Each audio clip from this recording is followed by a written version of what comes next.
Salam berdesa, salam restorasi desa. Kali ini kita akan membahas tentang regulasi yang mengatur badan usaha milik desa. Selanjutnya disingkat menjadi BUMDesa. Ada dua peraturan yang bisa kita bahas di sini, yaitu Peraturan Pemerintah Nomor 11 Tahun 2021 tentang Badan Usaha milik Desa. Yang kedua adalah Peraturan Menteri Desa Nomor 3 Tahun 2021 tentang BUMDesa atau BUMDesa Bersama. Judul Peraturan Menteri Desa ini panjang sekali. Coba Anda tarik napas dulu dalam-dalam, lalu ucapkan tanpa ada putus napas. Kalau bisa berarti Anda sakti. Peraturan Menteri Desa, PDT dan Transmigrasi Nomor 3 Tahun 2021 tentang pendaftaran, pendataan dan pemeringkatan, pembinaan dan pengembangan, dan pengadaan barang dan atau jasa badan usaha milik desa, badan usaha milik desa bersama. Kenapa saya habis? Peraturan ya panjang banget ya, kayak judul makalah ya. Dari dua substansi ini, Anda tentu bisa mengkaitkan dengan video saya sebelumnya yang pertama kali muncul dalam serial restorasi desa. Itu ya bukan pertama kali ya, yang video-video awal tentang restorasi desa yang temanya membahas tentang Undang-Undang Cipta Kerja. Itu banyak hal yang saya sudah bahas kaitan ya ancaman, kemudian resiko dan potensi-potensi yang muncul dari Undang-Undang Cipta Kerja kaitan dengan BUMDesa. Salah satu yang sering dikampanyekan itu tentang perubahan definisi BUMDesa. Sekarang kita lihat dalam PP yang Anda bisa lihat di layar. PP maupun Permen Desa ini sama, yaitu mengubah definisi tentang BUMDesa. Kalau dalam Undang-Undang Desa sebelumnya, BUMDesa itu badan usaha yang didirikan oleh desa dan seterusnya. Tetapi dalam PP ini terjadi perubahan kaidah definisi. BUMDesa adalah badan hukum yang didirikan oleh desa dan atau bersama desa-desa untuk mengolah usaha dan seterusnya. Tujuannya apa? Sebesar-besarnya kesejahteraan masyarakat desa. Sekarang kalau kita lihat secara definisi, ketika BUMDesa ini pengertian hukumnya berubah dari badan usaha menjadi badan hukum, maka secara teoritis ini masih mengikuti mazhab lama. Kalau badan usaha itu belum tentu badan hukum. Teori ini bercokol terus mulai zaman kolonial. Anda sudah bisa menyaksikan dalam video saya membahas mulai disertasinya Howing tahun 1930-an yang memilah mana badan usaha dan badan hukum. Yang namanya badan hukum itu harus ada otoritas negara yang mengizinkan, menetapkan, dan mengesahkan secara administratif. Dalam bahasa normatif ini disebut badan hukum yang mengikuti teori hukum positif. Sedangkan dalam pengertian sosiologi hukum, badan hukum yang ditetapkan oleh kekuasaan negara itu disebut praktek rekognisi formal atau hukum rekognisi formal. Hukum rekognisi formal itu maknanya adalah suatu badan usaha itu sudah bergerak secara aktif, lalu kemudian dia diakui oleh kekuasaan administrasi pemerintahan. Begitu juga ada satu kumpulan orang atau kumpulan kelompok yang saling berinteraksi dan ingin melakukan usaha, lalu dia mengajukan izin. Disitulah kekuasaan negara mengurus dan mengaturnya sampai dalam. Nah, ini yang disebut praktek hukum rekognisi formal. Jadi kesimpulannya, kalau Anda memahami dalam konteks teori hukum, para pendengar atau pemirsa ini bisa melihat Undang-Undang Cipta Kerja, PP BUMDesa sampai dengan Permen Desa BUMDesa ini akan banyak diwarnai oleh praktek-praktek sosiologis hukum rekognisi formal dan praktek-praktek ajaran hukum positif di abad 19 dan disertasinya Howing abad 20 yang dan ditiru dan direplikasi oleh banyak sarjana hukum di Indonesia yang namanya badan hukum menurut ajaran hukum positif. Jadi kalau tidak diakui dalam undang-undang dan PP, maka BUMDesa dianggap tidak sah. Ini ajaran yang sebenarnya sudah nggak layak untuk diikuti. Tapi beda kalau yang riset saya lakukan, badan usaha milik desa itu beranjak dari fakta-fakta perilakunya dulu, barulah diakui. Kalau dia tidak ada usaha lalu kemudian didaftarkan, itu sama saja namanya badan hukum fiksi.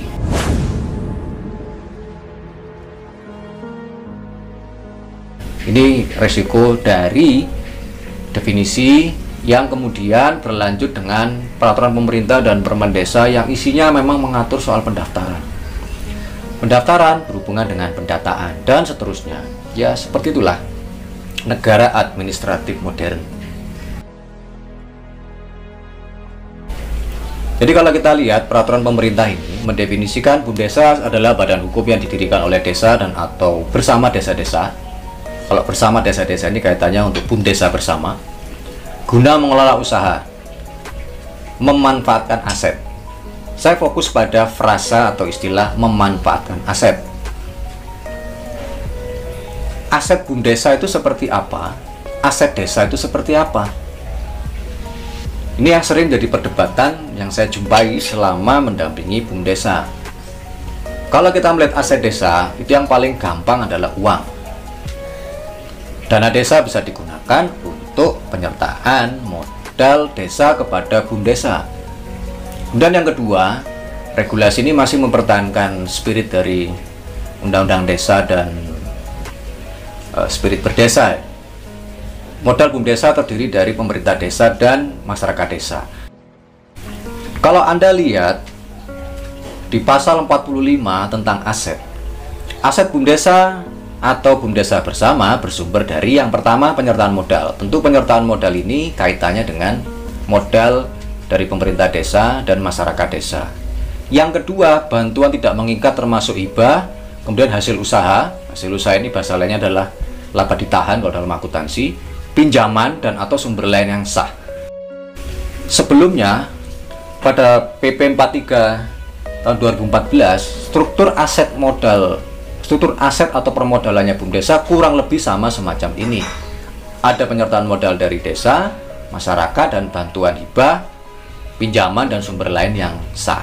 Kemudian PP 47 tahun 2015 menghapus hibah dan pinjaman. Mengapa? Karena banyak fakta perilaku yang menunjukkan BUMDesa sangat tergantung kepada bantuan. Misalnya, kalau ada BUMDesa datang ke Kementerian Desa, yang dibicarakan bukan cara berkolaborasi, ada bantuan enggak? Pertanyaannya selalu, ada bantuan enggak dari APBN? Jadi, pasal ini punya resiko juga. Norma perilaku yang selama ini sebagian masih mengendon di sebagian pengurus BUMDesa, tipe BUMDesa Merpati dan tipe BUMDesa Pedati. Jadi BUMDesa Merpati itu kalau ada bantuan baru akan muncul dan berdiri rame-rame. Karena apa? Ada hibah. Nah, jalur hibah di masa PP 47 2015 itu begini. Kalau pemerintah memberikan bantuan keuangan kepada BUMDesa, katakanlah bantuan permodalan, maka masukkan ke APB desa. Pemerintah pusat, provinsi, daerah itu masuk di APB desa, dibelanjakan menjadi atau dikeluarkan menjadi modalnya BUMDesa. Ini sah pada masa PP 47. Menurut saya sampai sekarang juga tetap bisa dicatat sebagai penyertaan modal. Tapi itu tergantung konsensus di desa ya. Sebaiknya disiapkan akunnya. Nanti Anda bisa akan lihat di layar. Kemudian hasil usaha, ini saya perlu jelaskan mungkin biar tidak salah paham. Mengapa hasil usaha ini masuk dalam lingkup aset BUMDesa? Ini sebenarnya bahasa akuntansi yang diadaptasi di dalam bahasa hukum. Bahasa gampangnya, laba itu dia dibagi dua. 40% ke PA desa sesuai kesepakatan, 60% menjadi laba ditahan. Laba ditahan kemudian bisa dimasukkan dalam laporan perubahan ekuitas. Di dalamnya akan mencantumkan penyertaan modal BUMDesa awalnya berapa, pada tahun berapa. Kemudian berkembang ada laba ditahan, atau dalam bahasa Undang-Undang Desa itu hasil usaha yang digunakan untuk modal pengembangan usaha. Termasuk kemudian juga berapa persen bagi hasil yang diberikan oleh BUMDesa kepada pemerintah desa. Dicantumkan juga kalau perlu bagi hasil kepada masyarakat desa yang melakukan penyertaan modal. Nah, kembali ke konteks laporan ekuitas ini, laporan ini bermanfaat untuk melihat sebagaimana yang diminta ya oleh Kementerian Desa. Dana desa itu ketika menjadi modal itu berkembangnya ke arah mana dan berapa. Maka melalui laporan perubahan ekuitas ini semua akan nampak. Sebagai tambahan, karena ada perubahan hukum di pasal 45 di mana pinjaman, terus kemudian kaitan dengan hibah menjadi struktur asetnya BUMDesa, maka itu dicantumkan dalam neraca. Bagaimana hasil operasionalisasi dari pinjaman sekaligus hibah, ya cantumkan saja dalam laporan laba rugi dan kemudian berujung pada perhitungan ekuitas akhir dalam laporan perubahan ekuitas.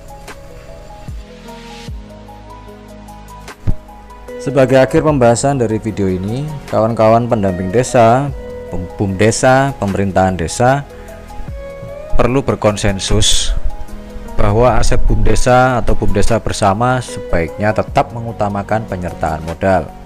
Tetapi dari sisi perlakuan akuntansi maupun dari penulisan kaidah hukum dalam peraturan desa yang di dalamnya ada lampiran anggaran dasar maupun anggaran rumah tangga BUMDesa yang dilegitimasi melalui peraturan kepala desa, tetap saja mencantumkan bantuan hibah itu. Itu hanya norma-norma hukum yang sifatnya normatif, tapi dalam konteks konsensus dan partisipasi yang lebih luas, jangan menggantungkan pada hibah atau bantuan.